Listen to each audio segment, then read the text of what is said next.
করা মানে মরা মাংসের মরা ভাইয়ের কি খাওয়া, গোশত খাওয়া। তোমরা এটা খাইছো? গীবত করলে, মিথ্যা বললে রোজা থাকে না। আমরা তো রোজাও থাকি আবার গীবত করি, রোজা থাকবে নাকি? সেজন্য আমার নবীজি বলেছেন, এটা হাদিস বুখারীতে আছে, মান লাম ইয়াদা কাওলা যুর ওয়াল আমালা বিহি ফালাইসা লিল্লাহি হাজা আন ইয়াদা লাহু তুআমাহু ওয়া শারাবা।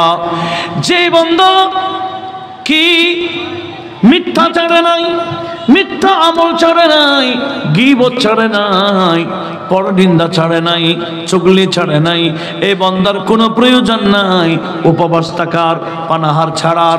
পানাহার ছাড়ার আগে এগুলা ছাড়তে হবে। জোরে বলুন পানাহার লাগে কি ছাড়তে হবে? গীবত ছাড়তে হবে। রোজা রাখার আগে মিথ্যা ছাড়তে হবে, চুগলি ছাড়তে হবে, যত অন্যায় কাজ আছে এগুলা ছেড়ে রোজা রাখলে ওই বান্দার রোজাকে আমার আল্লাহ রোজা হিসেবে কবুল করবেন। নতুবা উপবাস থাকা হবে। নতুবা কি উপবাস? শুধু উপবাস থেকে লাভ কি? আসুন মাহে রমজান আসতেছে, আমরা একটু প্রস্তুতি নিই। অতীতে যা করেছি করেছি, আগামীকেও কি ভুল করব না। ওই বলছিলাম মার্কেটে যাওয়ার থাকলে এখন বাজার করে চলে আসে।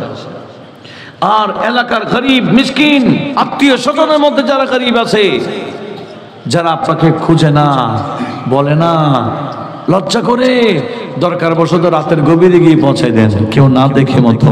কথা বলুন ঠিক না? যেভাবে ফারুক আজম নিজে কুলি সেজে এই ঘরে ঘরে পৌঁছায় দিতেন খাবার বাইতুল মাল থেকে, এইভাবে মাহে রমজানের এই সুযোগটা গ্রহণ করুন। এগুলাই আমার আল্লাহ ব্যাপক খুশি হয়। বান্দাকে তার কবরে গেলে কবরটা জান্নাত বানাবে, এমনকি স্থায়ীভাবে জান্নাত দিয়ে দেবেন ওই সমস্ত বান্দা। হাদিসে বাঁকা আছে, আমার নবীজি কি বলেছেন? মাইয়ানফাউন নাস, যে মানুষের কল্যাণ করে ওই বান্দা খায়রুন নাস, শ্রেষ্ঠ মানুষ, উত্তম মানুষ, যে মানুষের কল্যাণে আসে। আর নবীজি বলে কারো কল্যাণ করতে না পারলেও ক্ষতি করিও না। তুমি যে কারো ক্ষতি না করো, এটাই তোমার জন্য সৎকার সওয়াব পাবে। তুমি একটু জোরে বলুন না সুবহানাল্লাহ। কল্যাণ করতে না পারলে কি না করা? ক্ষতি না করা। আমরা তো এলাকার মধ্যে বসে থাকি, আরেকজনকে কিভাবে মাইর দেওয়া যায় বলে, হাতে মারতে না পারলে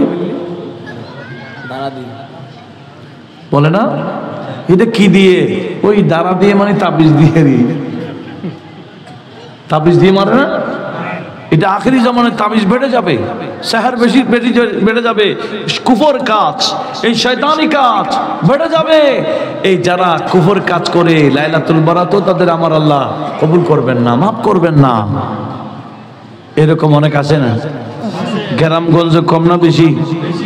এই সমস্ত কাজ গ্রামগঞ্জে বেশি। মানুষ আরেকজন মেয়ের প্রস্তাব নিয়ে আসছে, একজন দেখতে আসছে, আপনি গিয়ে সেখানে বোন একটা দিয়ে দিচ্ছেন, আছে কি না? কি যে মারাত্মক, কি যে ক্ষতি, এগুলা দেখতে বুঝতে পারতেছেন না। এখন খবরে গেলে আফসোস করবেন। এইরকম কেউ কিছু করে থাকলে তওবা করুন। যাদের সামনে করেছেন এদের থেকে ক্ষমা চান। এরা ক্ষমা না করলে আমার আল্লাহ ক্ষমা করবেন না। কথা বলুন ঠিক না?